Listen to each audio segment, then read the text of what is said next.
साथियों नमस्कार, मैं हूं नीरज पटेल और आप देख रहे हैं नेशनल जनमत। चिकित्सा शिक्षा के क्षेत्र में तमाम सारी गड़बड़ियां हैं, चाहे एनएफएस का मामला हो या लाइजन ऑफिसर की तरफ से हो रही गड़बड़ियां। एक ऐसे शख्स हैं डॉक्टर हरिराम जी।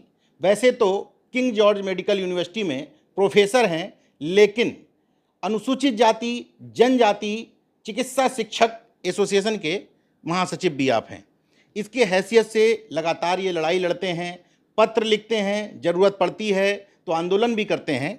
अभी हाल में ही एक पत्र आपने लिखा, आपने कहा जो लाइजन ऑफिसर बनाए जा रहे हैं एससी एसटी के या ओबीसी के, इनका चुनाव जो एससी एसटी के लोग हैं उन्हीं की तरफ से हो और ओबीसी के लिए ओबीसी की तरफ से हो। ऐसा क्यों डिमांड उठाई आपने? देखिए, चाहे लाइजन ऑफिसर हो या चयन समितियों में अनुसूचित जाति जनजाति या पिछड़ा वर्ग के प्रतिनिधि हों या हमारी इंक्वायरी कमेटी होती है या अनुशासनात्मक समिति होती है, इन सभी में जो भी कुलपति हो या प्रधानाचार्य हो या डायरेक्टर, मतलब संस्थान के प्रमुख द्वारा उनका नॉमिनेशन किया जाता है। तो नॉमिनेशन उन लोगों का किया जाता है या तो वो किसी प्रशासनिक पद पर बैठाए गए होते हैं जिनकी नियुक्ति कुलपति प्रधानाचार्य या डायरेक्टर करता है, या जिस व्यक्तियों के खिलाफ जो है कोई जांच चल रही होती है, तो जांच क्योंकि चल रही है तो जांच को प्रभावित करने के लिए वो उनको बनाते हैं कि वो जब तक उनके खिलाफ जांच चल रही तब तक वो प्रशासन के खिलाफ कोई रिपोर्ट नहीं दे सकते हैं।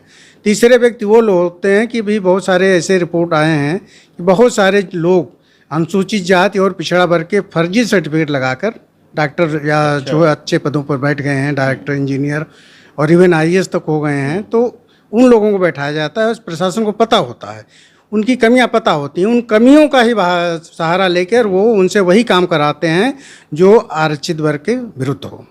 ये लाइजन ऑफिसर जो शब्द है ये तमाम संस्थानों में बनाए जाते हैं और इनका काम क्या होता है? लाइजन ऑफिसर का काम संस्थान में आरक्षण का अनुपालन सुनिश्चित कराना होता है।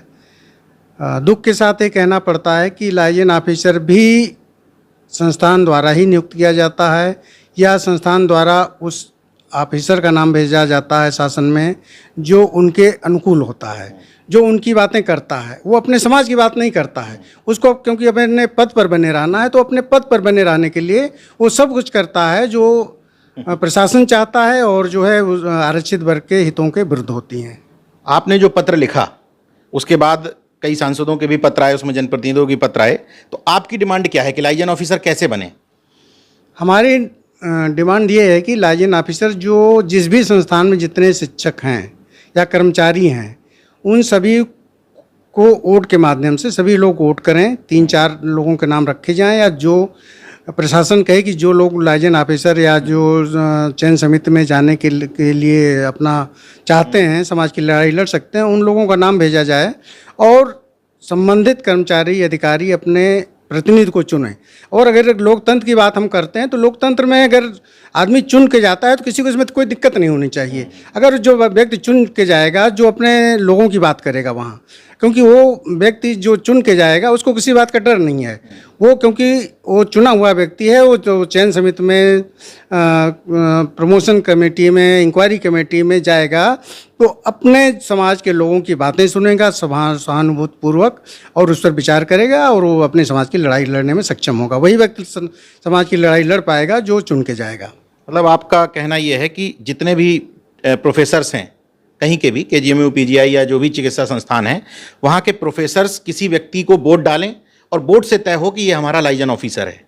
ओबीसी के लोग ओबीसी को डालें, एससी के लोग एससी डालें, ऐसे के सारे लोग डालें? क्या नहीं, संबंधित वर्ग मैंने लिखा है कि अगर शेड्यूल कास्ट का दो प्रतिनिधि जाते हैं, शेड्यूल कास्ट के जाते हैं और ओबीसी के जाते हैं। हमारा ये है कि जो भी प्रतिनिधि जाए चयन समिति में, इंक्वायरी कमेटी में, हम लोगों के उस वर्ग के से चुन के जाए। एससी का आदमी एससी के प्रतिनिधि को चुने, ओबीसी का प्रतिनिधि ओबीसी के प्रतिनिधि को चुने, तो वो अपने समाज के साथ न्याय कर पाएगा।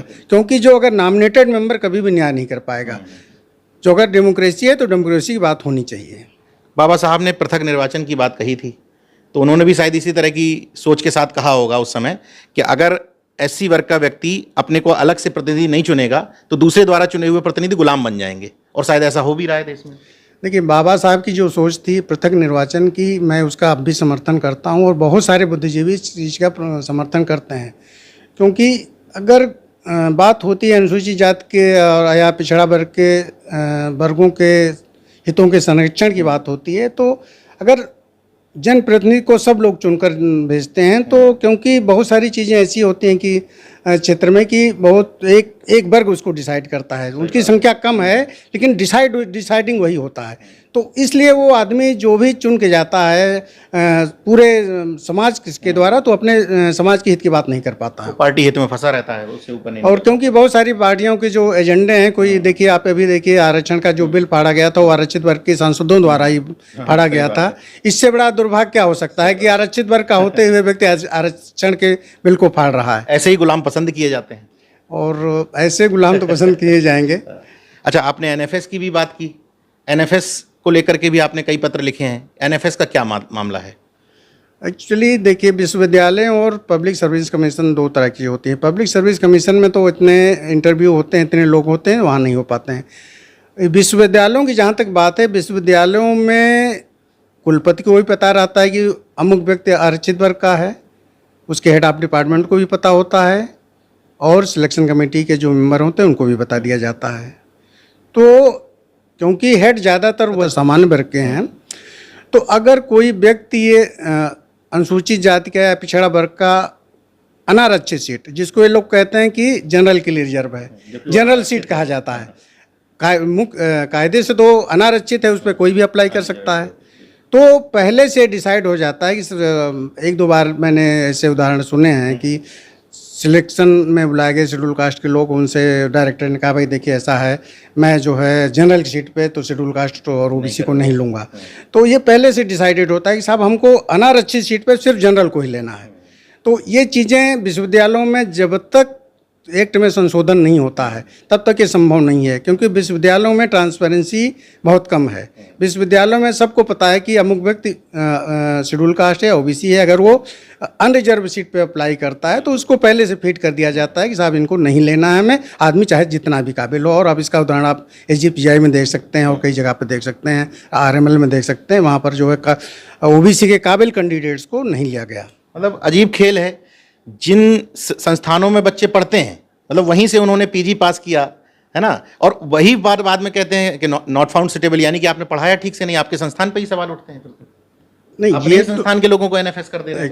एक्चुअली NFS तो देखिए, NFS से ऐसा कोई आरक्षण अधिनियम 1994 जहाँ तक है, कहीं उसके किसी भी क्लास में नॉट फाउंड सुटेबल का कोई ऐसा क्लास नहीं दिया गया है।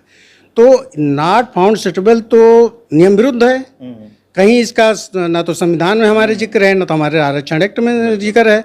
उसमें कहीं नहीं लिखा गया है कि अगर कैंडिडेट को नॉट फाउंड सुटेबल किया जाए। ये तो इन लोगों की मनमर्जी है कि अपने मन से इनको करना है।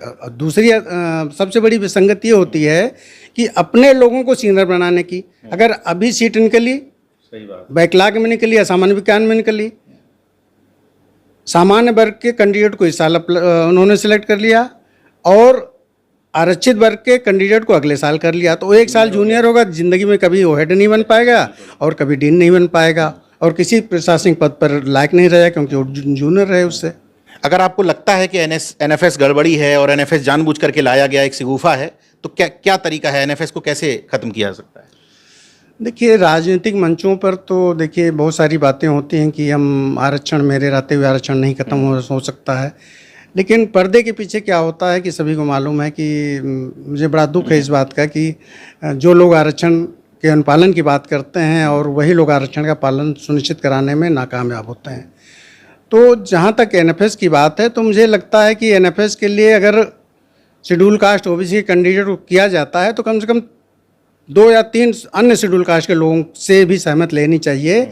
अगर एक शेड्यूल कास्ट का मेंबर जो गुलाम मानसिकता का है, जो उनके द्वारा नॉमिनेट किया जाता है, तो 2 और मेंबर चुनने चाहिए, शेड्यूल कास्ट के जाने चाहिए। 3 लोग साइन करें कि वास्तव में नॉट फाउंड सुटेबल करने योग्य है, तो इस तरह से इसको रोका जा सकता है। इस तरह से रोका जा सकता है। डॉक्टर प्रोफेसर हरिराम जी हैं, ऐसा नहीं है कि जो बातें आपको दिख रही हैं वो अन्य लोगों को नहीं दिखाई देती, लेकिन अमूमन लोग अपने अपने छोटे स्वार्थों में, हमारा प्रमोशन रुक जाएगा, हमें कोई बड़ा पद नहीं मिल पाएगा, इन सब वजह से शांत रह जाते हैं। लेकिन डॉक्टर साहब को समाज की पीड़ा समझ में आती है, न सिर्फ लिखते हैं बल्कि जनप्रतिनिधियों से भी कहते हैं कि इन मुद्दों को प्रमुखता के साथ उठाइए। मुझे लगता है कि इस पर कमेंट जरूर करिएगा कि आपके जितने मुद्दे थे आपको क्या जेन्युइन नहीं लगते? क्या आपको नहीं लगता कि ओबीसी एससी के प्रतिनिधि के तौर पर जिस शख्स को भेजा जा रहा है उनको उन्हीं के द्वारा चुन करके भेजा जाए तो ज़्यादा बेहतर होगा? क्योंकि प्रशासन जिसको बनाता है तो उन समाजों का सर्वश्रेष्ठ गुलाम अमूमन चुन लिया जाता है। बाकी देखते रहिए नेशन जनमत, जागरूक और सजग बने रहिए। जय विज्ञान, जय संविधान, जय लोकतंत्र। धन्यवाद।